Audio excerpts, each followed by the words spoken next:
Bonsoir, mesdames et messieurs, Alexandre Baudouin et François Trépanier qui vous souhaitent la bienvenue à une autre édition de Sport Express. Salut François. Salut Alex, bonne action de grâce. Merci, toi également. Ben oui. Comment ça va, toi? Ça va très bien. Écoute, lorsqu'on tourne un spécial géant qui ont une fiche de 7-0... Oui, c'est pour ça, exact. Écoute, on a tous ça des peut beaux pas aller chandails. mieux, Alex, je pense. Moi, je trouve qu'on a des très, très beaux chandails aujourd'hui. Belle organisation, on va en reparler tantôt. On reçoit deux chic types, puis tu sais, on le dit tout le temps, nous autres, à quel point on aime lorsque le sport se retrouve dans les écoles. Oui. Alors, honnêtement, là, on a une belle image de ce que ça peut représenter un petit peu plus tard durant l'émission. Mais d'abord, à tout seigneur, tout honneur, on se doit absolument parler de ce début de saison du Canadien de Montréal qui nous en font vivre pas mal, François. C'est drôle de les voir en haut de la liste, Alex, il me semble. Tu as regardé les matchs? Je les ai tous regardés, puis honnêtement, nous, notre première diffusion est le mercredi. Fait que dans le pire des cas, le Canadien peut être 3-1 quand même. Voilà. Le Canadien qui rentre à domicile avec 3 victoires et une défaite, ils peuvent rentrer également à 4-0. Moi, je vais la donner à Tampa Bay, celle-là, mais en tout cas, quoi qu'il en soit, le Canadien joue bien. Ils vont aller relaxer une journée, Alex, au bord de la plage, jouer au golf. C'est vrai. Petit match de hockey le lendemain. Ils vont passer le dimanche à Tampa. J'aime pas de la façon qu'ils débutent les matchs, François. Bien, écoute, comme Michel Therrien l'a mentionné lors du match à Washington, il dit, première période, on avait les jambes d'une équipe qui sont arrivées à 3 h du matin. Ça paraissait, hein? C'est sûr. Le lendemain, par contre, le surlendemain, samedi... Sauf qu'ils ont eu 2 matchs d'ouverture quand même, il faut le dire. Ils ont eu le match d'ouverture de Washington. C'est sûr qu'ils sont sortis très, très fort. Ils ont eu le match d'ouverture au Leafs. Mais les Leafs s'en vont nulle part. Tu as vu leur début de saison, de toute façon. Là, moi, déjà, les chandails lancés sur la patinoire. Même chose du côté d'Edmonton. Ça va bien. Mais en tout cas, il y a une chose, par exemple, qu'on va leur donner, là, parce que je suis tanné qu'on dit tout le temps que le Canadien, c'est un vol. Si tu joues bien en deuxième moitié de match, je pense que c'est aussi bon que de bien jouer pendant seulement le... Tu sais, écoute bien, là, tu mènes 3-0, puis tu perds. Admettons que tu gagnes 3-2, tu n'as pas bien. C'est pas grave, à la fin, on a gagné 3-0. Là, on a mal joué en début de match. On a quand même gagné ces deux rencontres-là. Moi, je pense qu'honnêtement, il faut leur lever leur chapeau. Ils n'abandonnent pas. Ils n'abandonnent pas. Puis, écoute, quelle performance d'Andrei Markov. Hein? Moi, je ne m'attendais pas à ce que le vieux Markov soit plus dominant que Subban en demi de... Non, mais le vieux Markov dans la Ligue nationale, on s'entend. Oui, on a le même âge, mais pour un joueur de la Ligue nationale. Mais écoute, il est meilleur que Piqué cette année. Là. Écoute, Piqué, je vais être honnête, là, je pense que ces 2 derniers étaient pourrites, je vais te le dire, là. Mais c'est pas grave, il va s'en reprendre. Il va rebondir. Oh, oui, définitivement. Marco Di Maio? Ben oui, écoute, ça sent la fin, hein? Ouais.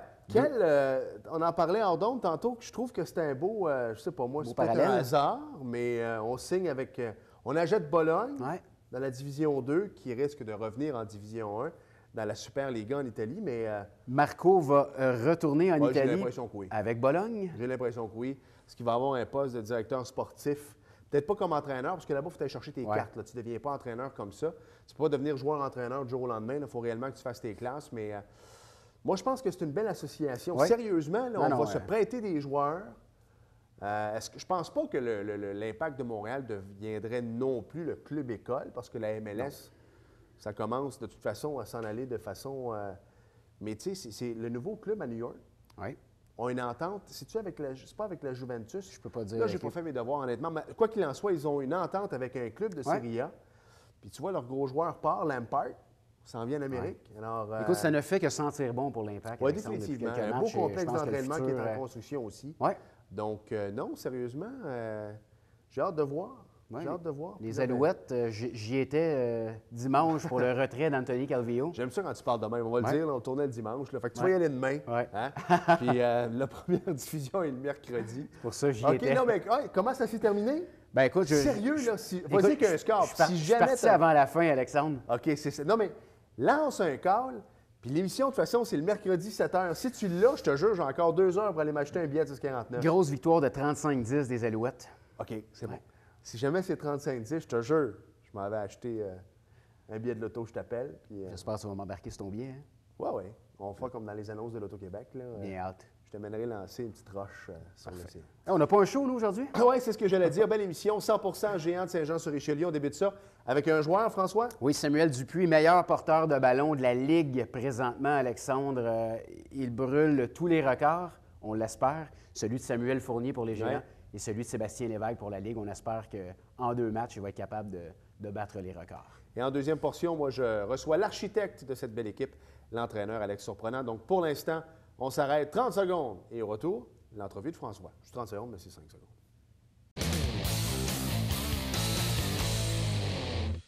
Notre premier invité à Sport Express cette semaine dans le spécial géant de Saint-Jean-sur-Richelieu est le porteur de ballon le plus prolifique de la Ligue cette année. Samuel Dupuis est avec nous. Salut Samuel. Salut, ça va bien? Ça va bien? Bienvenue à Sport Express. Bien, merci. Écoute, je parle souvent, régulièrement avec ton coach Alex Surprenant qui me parle de tout ce que tu fais de bien cette année sur le terrain. Ça va très bien pour toi cette année? Ouais, on a une grosse ligne à l'attaque, honnêtement, meilleure que l'année passée. Fait que ça prend une coupe de verge avant que je me fasse pogner, fait que ça aide aussi. Là. Écoute, Alex m'a fait un petit topo de ce qui se passait pour toi présentement. 1404 verges en 7 matchs. Tu es à 131 verges de battre le record des géants appartenant à nul autre que notre ami Samuel Fournier, c'est pas rien, hein, qui a évolué dans la Ligue canadienne et toute une carrière avec le Rouge et Or. 251 verges en 2 matchs pour battre Sébastien Lévesque. Avec le record de la Ligue, Sébastien Lévesque, on en a entendu parler avec le Rouge et Or. Ça aussi, tout un joueur. Écoute, c'est une saison du tonnerre.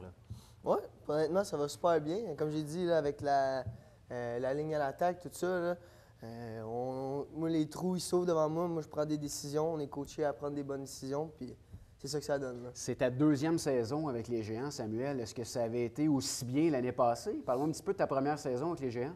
Bien, je trouve que, personnellement, moi, je trouve que j'ai eu une bonne saison recrue. Je m'en allais là-bas, il y avait Alexandre Gagné, il y avait Gabriel Paulin qui était là. Puis là, je me suis dit, je peux m'essayer pareil. T'as rien à perdre, hein? C'est ça, exactement. Puis finalement, concours de circonstances, il y a des blessures, j'ai embarqué sur le terrain, puis je crois que j'ai bien fait, puis je suis vraiment content. Là. L'année passée, on s'est rendu au Bol d'Or, j'ai pu jouer au Bol d'Or, je suis vraiment content d'avoir joué au Bol d'Or aussi. Tu m'en parles du Bol d'Or. Parle-moi un petit peu de l'expérience du Bol d'Or, surtout à ta saison recrue de te rendre au Bol d'Or comme ça, c'est pas rien. Honnêtement, j'avais la patate qui pompait tout le long, surtout quand je suis rentré sur le terrain, là. J'en shakeais presque. Puis à un moment donné, là, après le premier contact, toute la pression est descendue. Là, c'est là qu'on s'est mis à jouer puis à performer, tout ça. Parle-moi un petit peu d'un portrait du football pour toi, Samuel. Comment ça a commencé? Est-ce que ça a commencé très jeune que tu t'es intéressé au football? Puis plus tu évoluais à l'école, plus tu as eu la chance de pouvoir jouer là, dans différentes équipes? Oui, ben moi, je jouais pas mal au baseball quand j'étais jeune. Okay. J'ai joué élite, tout ça. Même encore là, cet été, j'ai joué. OK. Ça a commencé en secondaire 1. Il faisait un recrutement à l'école avec un petit bureau, puis je me suis dit, pourquoi pas. Ouais. J'étais allé m'essayer, tout ça. J'ai commencé l'année porteur de ballon. Puis après ça, mon année cadet, j'ai été receveur, puis à la fin porteur. Puis après ça, je suis tout le temps resté porteur de ballon. On ne se le cachera pas au football. Tu n'es pas un joueur qui est très grand. Tu mesures combien? 5 et 7. 5 et 7. Est-ce que ça a déjà été, je dirais peut-être une béquille ou as-tu déjà eu de la difficulté avec ta grandeur jusqu'à maintenant? Parce que là, on voit que tu t'en sors très bien avec les géants, mais est-ce qu'auparavant, tu étais peut-être un petit peu plus petit que les autres au niveau Oui, bien, j'étais plus petit que les autres, sauf que je te dirais que j'avais un peu plus de caractère. Okay. Moi, j'aime pas ça perdre, fait que j'ai toujours l'esprit compétitif. Fait que ça m'a aidé, ça a compensé, je dirais. Ouais. Fait que, 5 et 7, s'il y en a dans la NFL, c'est 5 et 6, je pense. Oui, non, il y en a dans la NFL, puis il y en a, on en parlait justement avec Alex tantôt, même au niveau universitaire, il y en a. Toi, il va te rester encore 1 an l'an prochain avec les Géants. Mm-hmm. Est-ce que l'idée d'évoluer au football universitaire, tu l'as déjà en tête pour toi? Oui, bien, c'est sûr, ça serait une possibilité, là. J'aimerais... Ça serait vraiment le fun pour vous. Tu vois ton coach qui a passé par le Rouge et Or, l'Université Laval. Est-ce que ce serait le summum pour toi d'évoluer à Laval avec le Rouge et Or? Est-ce que c'est le rêve de tout jeune joueur de football au Québec de jouer pour le Rouge et Or? Bien, le Rouge et Or, c'est une équipe gagnante. Fait que c'est sûr que, tu sais, moi, comme j'ai dit, j'ai l'esprit de compétition. Gagner, c'est le but ultime, là. Fait que le Rouge et Or, ça serait une très bonne possibilité, là. Là, tu as parlé du Bol d'Or un petit peu tantôt. Première année l'année passée, participation au Bol d'Or. Cette année, vous avez une fiche immaculée. Vous n'avez pas perdu encore les Géants. Quelle puissance! Et le Bol d'Or est à Saint-Jean-sur-Richelieu cette année. Ouais. J'imagine que 1 + 1 fait 2. Vous voulez participer au Bol d'Or cette année dans votre ville? Oh oui, tous nos fans vont être là. Ça ne sera pas comme aller à Chicoutimi, tout ça. On a eu beaucoup de fans l'année passée aussi. Oui, que vous avez suivi, hein? Oui. Sauf que cette année, c'est à Saint-Jean, dans notre ville, tout ça. Puis surtout qu'on a une bonne saison là. Fait que je ne vois pas pourquoi on ne serait pas capable de se rendre là. Il faut juste continuer à travailler fort. Puis après moi, ça va bien aller là-bas. Parle-moi donc un petit peu des études. Tu étudies en quoi présentement au Cégep de Saint-Jean? En gestion de commerce. OK. Comment fait-on là, pour toi? Il y en a que c'est plus difficile, il y en a que c'est plus facile pour combiner vraiment ton sport et les études. Écoute, avec les entraînements, j'imagine qu'il n'y a pas beaucoup de temps libre. Hein? Oui, bien, c'est pour ça qu'on a des périodes d'études. Notre coach, Alex Surprenant, il nous aide là-dedans. Dans les périodes d'études, si tu as des questions, tu y poses. Sinon, il y a une autre personne qui s'occupe de nous. Dans le fond, elle nous encadre. Ouais. On a des rendements à donner, tout ça. Ils ont un suivi sur nos notes. Fait que ça nous aide aussi à prévoir nos examens. C'est ça, parce que, veux pas, là, la portion études est très importante au Cégep de Saint-Jean. Si tu me permets l'expression, si tu coulais, pochais tes cours, tu pourrais pas jouer au football. Non, exactement. Parle-moi un petit peu, Samuel, le bol d'or qui s'en vient, la fin de saison. Comment vous entrevoyez là, les matchs qui restent? Il n'en reste pas beaucoup, je pense qu'il en reste juste 2. Ouais. Comment vous entrevoyez là, les 2 dernières parties de la saison? Bien là, pour moi, dans le fond, c'est la préparation pour les séries.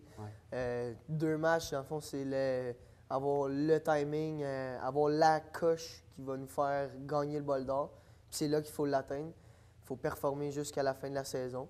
Puis si on est capable d'avoir un bye week, dans le fond, une semaine sans game, là, sans quart de finale, bien, ça va nous permettre de nous reposer, préparer encore notre timing, notre exécution, tout ça. Fait que ce serait une bonne solution, ça aussi. Comment est l'ambiance présentement dans le vestiaire des Géants? J'imagine que vous êtes gonflés à bloc. Ah ouais, on est confiants, on joue bien, on a une bonne ambiance dans l'équipe. Pour vrai, là, c'est vraiment le fun. Si on revenait un petit peu à la portion record de la Ligue, record de l'équipe, record personnel, est-ce que c'est quelque chose que tu calcules, toi, qui te tient à cœur, ou toi, dans le fond, tu fais de ton mieux à chacun des matchs, puis si tu bats le record, bien, tant mieux, sinon, bien, c'est pas plus grave que ça? Bien, tu sais, c'est sûr, il y a tout le temps une petite pensée, là. C'est quand même un record de la Ligue. Moi, Samuel Fournier, lui, c'est pas comme le même taille que moi. Gabarit, hein? C'est ça, le même gabarit. Fait que c'est sûr, j'y pense. Mais, tu sais, mon coach m'en a parlé aussi, là. On faut focus sur nos affaires ou ce qu'on veut se rendre, c'est le bol d'or. Fait que ça, c'est un à côté, c'est des petits bonbons si on réussit à l'atteindre. Dans le fond, il va une étape à la fois, un match à la fois, puis tant mieux si tu réussis à dépasser Sam, parce que c'est pas rien. Écoute, Samuel Fournier, là, grosse saison universitaire, là, plusieurs saisons avec le Rouge-et-Or, la Ligue canadienne de football. Je pense que c'est un des plus grands géants qui a évolué là, pour les Géants de Saint-Jean. Est-ce que vous avez la chance de les rencontrer un petit peu, les anciens géants? Oui, bien, il y en a une couple qui sont venus à Saint-Jean cette année. Samuel Fournier est venu nous voir. Il est venu voir notre coach Martin Caron. Okay. Il y a eu aussi, pendant le camp de printemps, je crois, on a eu la visite des coachs de Laval, des anciens géants de Sherbrooke, de plusieurs places. Fait que ça, c'est vraiment le fun. Tu vois, il apporte des nouvelles techniques, il apporte du nouveau stock chez les géants. En terminant, il te reste encore une saison l'an prochain avec les Géants. Je sais que tu aimerais jouer universitaire. Est-ce qu'il y a déjà des pisteurs, des entraîneurs que tu sais qui sont là sur place pour venir te voir jouer, peut-être pour préparer les années qui s'en viennent? Bien, ça, pour l'instant, j'en ai pas vu. Je me suis pas encore fait approcher. Okay. C'est sûr que j'aimerais ça me faire approcher pour avoir une couple de demandes, mais on y va au jour le jour, là. Bien, écoute, Samuel, on va te souhaiter la meilleure des chances, premièrement pour le record, Merci. parce que tu me le dis depuis tantôt, tu es un gars compétitif, et je suis certain que tu le veux, ce record-là. Hein? Au moins le record des Géants de Samuel Fournier, d'avoir ton nom gravé dans l'histoire des Géants, c'est pas rien. Puis écoute, on vous souhaite de vous rendre jusqu'au bout au bol d'or.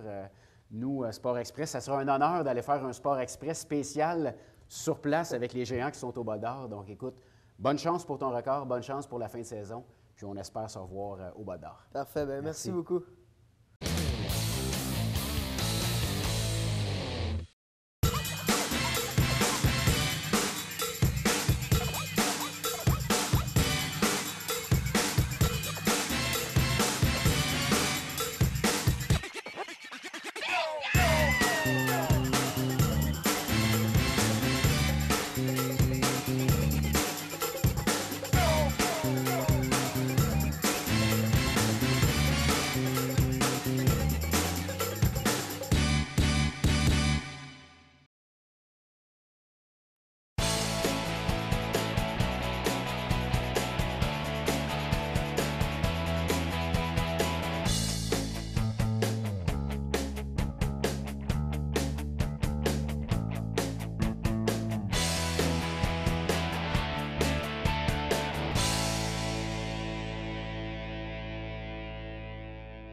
On poursuit notre spécial géant, mais cette fois-ci avec l'entraîneur en chef des Géants de Saint-Jean-sur-Richelieu, Alex Surprenant. Salut, Alex. Salut. Alex, d'abord, parce que tu es à ta deuxième saison comme entraîneur-chef. L'an dernier, finale du Bol d'Or. Cette saison, 7 victoires, aucune défaite. Écoute, qu'est-ce qui a fait que depuis l'an passé, les Géants ont pris leur envol et puis que ça se poursuit encore cette année? Bien, en partant, il faut que les gens comprennent que le collégial, c'est un cycle qui tourne très rapidement. C'est-à-dire que les joueurs vont jouer 2, 3 ou 4 ans maximum.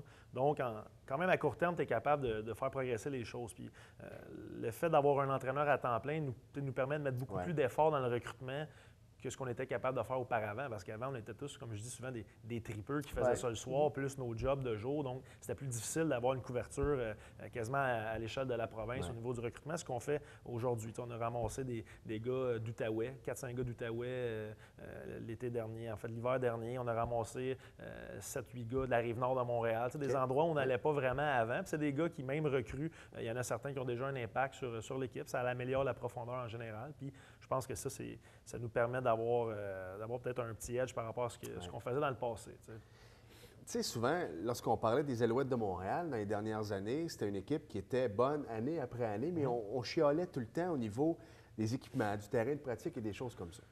Lorsqu'on parle du stade Alphonse Desjardins ici à Saint-Jean-sur-Richelieu, je dirais qu'au niveau infrastructure, les Géants de Saint-Jean, vous êtes quand même assez élevés.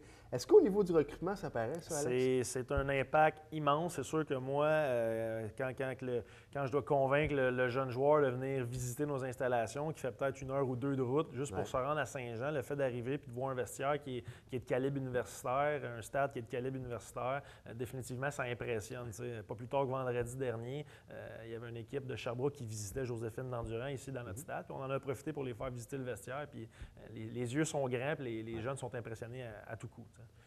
Maintenant que vous avez une fiche de 7-0, puis c'est sûr et certain que si vous gagnez la semaine prochaine, vous risquez d'avoir un bail, donc directement aller en demi-finale. Est-ce que ça également, ça va aider justement à aller chercher des gens? Parce que je parlais avec quelqu'un, moi, que son gars n'est pas encore rendu au niveau collégial. Il dit, sais-tu, moi, je pense pas mal aller plus du côté de Saint-Jean en Division 2 et d'être dominant, d'aller en Division 1, des fois avec d'autres écoles. Je nommerai pas le collège Édouard-Montpetit, mais en tout cas, et de toujours terminer en dernière position. Est-ce que ça aussi, ça peut aider? C'est sûr qu'on utilise toujours cet argument-là dans le recrutement. On a toujours des bonnes saisons année après année. Puis c'est intéressant de gagner. On ne se fera pas de cachette. Non, c'est sûr. Puis en plus, moi, souvent, l'autre argument qu'on utilise, c'est au niveau du développement des joueurs qu'on fait. Encore dans les dernières semaines, c'est intéressant. J'ai fait un exercice où j'ai pris les 3 alignements des Carabins de l'Université de Montréal, du Rouge et Or de l'Université Laval et du Vert et Or de l'Université de Sherbrooke. Donc les 3 universités francophones. Parmi tous les joueurs de ces 3 équipes-là, le 4e cégep le plus représenté en termes de nombre, c'est les Géants de Saint-Jean. Donc, avant même plusieurs équipes de Division 1, on est au 4e rang. Donc, on montre que même si on est en Division 2, le développement est excellent. Parce que, tu l'as dit aussi, au niveau universitaire, mais au niveau de la NFL, pas de la NFL, mais de la CFL, des Alouettes également, il y a quelques joueurs. Luc Brodeur-Jourdain, si je me souviens bien, également est allé là. Fait que ça, c'est des porte-étendards qui aident un peu justement à amener des jeunes de ce côté-là. Définitivement. Un gars comme Mathieu Masseau, là, qui est un petit gars d'Iberville, qui a un énorme succès avec le Rouge et Or, c'est un gars que les gars regardent et qui disent hey, il est passé ici, lui, récemment, puis il fait bien. Donc oui, c'est possible. Sébastien Blanchard, qui est un receveur étoile avec le Vert et Or de l'Université de Sherbrooke, sont des gars qui nous représentent super bien en ce moment. Fait que c'est sûr qu'on en parle souvent. Qu'est-ce qui fait, Alex, que le football est si populaire que ça depuis quelques années auprès des jeunes? C'est une bonne question. Moi, pour avoir été, je suis un gars de hockey, moi, avant d'être un joueur de football, puis le sentiment d'appartenance dans une équipe est particulier.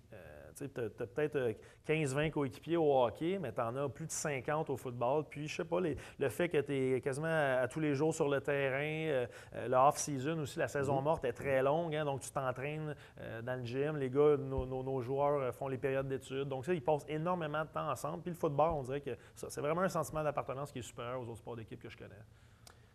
On va en parler là, parce que la Coupe du Bol d'Or est à Saint-Jean-sur-Richelieu cette année. Il va y avoir énormément. Rappelle-nous un peu les fins de semaine, parce que c'est sur 3 jours, vendredi, samedi, dimanche. Oui, c'est 14, 15, 16 novembre. Donc, on a le collégial Division 2, donc notre division qui est le vendredi soir à 19h. Le samedi, c'est une grosse journée, 3 matchs. Il y a le juvénile Division 1 en avant-midi, suivi du collégial Division 1 et puis en soirée du collégial Division 3. Puis le dimanche, l'autre finale de Division 1 juvénile qui va être présente. Donc, un gros week-end de football. Ouais. Et historiquement, participer à une finale au foot, chez nous, c'est rare. Tu sais, qu'on regarde la NFL, ça n'arrive pas souvent. C'est sûr on donne le Super Bowl à des équipes plus dans le sud. Au niveau de la Ligue canadienne de football, on le fait avec les Alouettes, malheureusement, ça n'avait pas fonctionné. On n'a pas tout le temps la Coupe Grey chez nous lorsque notre équipe va bien. Tu parlais tantôt d'un cycle qui tourne. Écoute, les étoiles sont alignées pour les Géants de Saint-Jean-sur-Richelieu. Est-ce que tu ressens une pression supplémentaire, Alex, cette année? Bien, c'est sûr que les gens nous en parlent beaucoup. T'sais, de là à dire que c'est de la pression, moi, je trouve que c'est de la bonne pression. Puis c'est le fun d'avoir l'attention vers nous comme ça. Puis c'est un élément de motivation supplémentaire pour les joueurs. Le danger là-dedans, c'est de se voir trop loin. Puis là, c'est encore pire parce que là, on est 7-0. Donc, nous, le message, semaine après semaine, c'est de ramener les gars sur terre. Puis, tu sais, encore pas plus tard que le week-end dernier, on a battu les volontaires du Cégep de Sherbrooke 43-35, mais un match difficile où on a fait plusieurs erreurs. Puis, mon discours d'après-match, ça a été ça, c'est qu'il ne faut pas se contenter de gagner des matchs. C'est le processus puis la façon que tu le fais qui est important. Puis c'est toujours en progressant de match en match vers les séries où on veut être à notre meilleur. Donc, c'était pas satisfaisant samedi dernier. Les gars le savent, sont au courant. Puis dès mardi, on retourne au travail. S'il y a des gens de secondaire qui écoutent présentement, Alex, puis tu sais, nous autres, on tape sur le clou à Sport Express. Le sport dans les écoles, on trouve ça hyper important. C'est quoi la relation sport-études au niveau du cégep de Saint-Jean-sur-Richelieu? Bien, en fait, nous, ce qui est important de comprendre aussi, c'est que contrairement au secondaire, tes résultats scolaires font en sorte que tu es éligible ou non pour jouer. Donc, dans le cas d'un vétéran comme Samuel, il doit passer 8 cours par année pour être éligible à jouer la saison suivante. Donc, si on les laisse aller là-dedans, qu'on ne les encadre pas, des fois, on peut perdre des joueurs. Puis dans le passé, c'est déjà arrivé de perdre des bons joueurs de football à cause de ça. Donc, maintenant, on encadre les jeunes avec 2 périodes d'études par semaine de 2 heures, automne et hiver. Donc, il y a une personne qui est responsable de l'encadrement pédagogique aussi qui va suivre les résultats scolaires. Donc, semaine après semaine, les absences des fois au cours qui ne sont pas justifiées. Oui, c'est ça, exact. Contrairement encore au secondaire, les professeurs au cégep, c'est correct, ils te laissent aller. Hein, tu fais un peu ce que tu veux. Donc, si tu n'es pas responsable, si tu ne fais pas tes choses, tu peux prendre du retard puis ça peut coûter cher à la fin de la session. Donc, c'est vraiment au day-to-day, au quotidien, qu'on fait un suivi serré. Ouais. Puis de toute façon, on a vu 2 joueurs l'an passé, des Carabins et du Rouge et Or, de McGill, qui sont parvenus à se tailler un poste dans la NFL.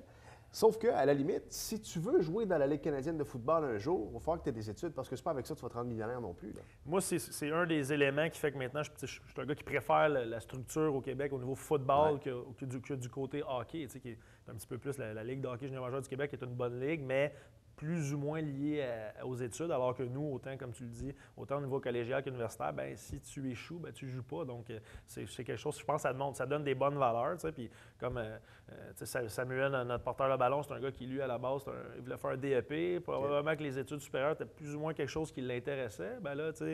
Là, sa carrière progresse avec nous. Puis là, oui, peut-être que l'université pourrait être quelque chose qui pourrait m'intéresser. Puis moi, personnellement, ça a été ça. J'ai fait une technique, moi, au cégep, ici, en me disant... Est-ce que je vais vraiment à l'université? Je ne le sais pas. Puis le fait que j'ai été recruté avec le Rouge et Or m'a dit let's go, on va y aller pour un bac. Puis maintenant, j'ai un papier de plus. Écoute, il ne reste pas grand temps, puis il faut absolument que je t'en parle parce que tu es un ancien du Rouge et Or, puis il y a ce débat-là, le Rouge et Or, est-ce qu'il est trop fort? Est-ce qu'il devrait aller jouer en Division 2 au niveau américain?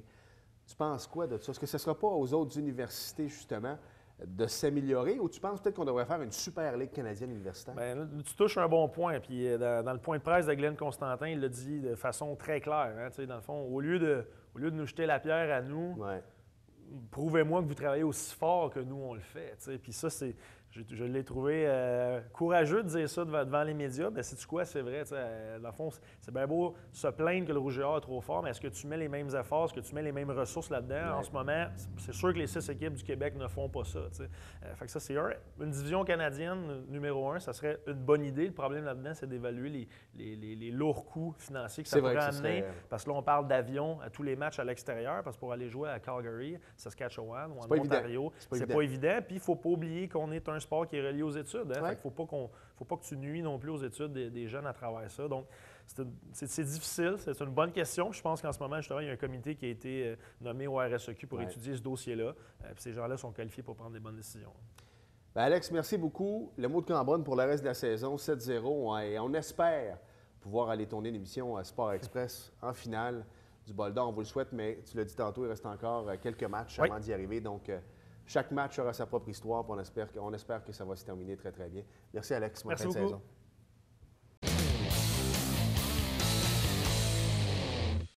François, avant de parler du palpitant NASCAR, parlons un peu du dernier match à domicile des Géants. Oui, écoute, ça se passe samedi prochain, le 18, Alexandre, à 19h, avec le tailgate d'avant-match à 16h. On invite les gens Match contre les Vulcains de Victoriaville. Donc, c'est un rendez-vous au stade Alphonse Desjardins de Saint-Jean-sur-Richelieu. François, en tournant le dimanche, on s'est dit « Hey, on va pouvoir passer à côté du NASCAR. » Mais non, ils ont mis ça le samedi soir. Alors, il faut en parler. Donc, samedi dernier, était présentée la 5e course de la Chase Ford de Sprint Cup. Le Bank of America 500 sur le Charlotte Motor Speedway. Quelle course, François, ça a brassé, enfin, ça n'a pas de bon sens. Kevin Harvick passe à la ronde éliminatoire suivante après avoir remporté sa 3e course de la saison, en devançant Jeff Gordon et Jamie McMurray, très bien connu dans sa famille. Donc, le classement des pilotes, c'est Joey Logano qui est premier, Kyle Busch est 2e, Kevin Harvick est 3e, Ryan Newman est 4e et Carl Edwards est 5e. Et la course de dimanche prochain sur le Super Oval de Talladega. Ça, par exemple, est-ce que Rocky Bobby va être là? Bobby, je ne sais pas qui, non? Il ne sera pas là, non? Pourrait signifier l'élimination de Brad Keselowski, qui, lui, a foncé dans n'importe quoi. Oui, lui, c'était n'importe quoi. Ouais, c'était pas mal n'importe quoi. Ça a brassé la fin de la course, mais en tout cas, quoi qu'il en soit. Matt Kenseth et Casey Kane sont également dans une situation précaire. Donc, c'est dimanche prochain, le 19 à 14h. François, bonne semaine. Toi aussi. sportexpress@tvhr9.com pour nous rejoindre. Voilà. Faites ça vite parce que les places commencent à être limitées. Ils sont limitées. Voilà. Merci encore une fois, François. Merci à vous d'avoir été là. Salut. À la semaine prochaine. Bye bye.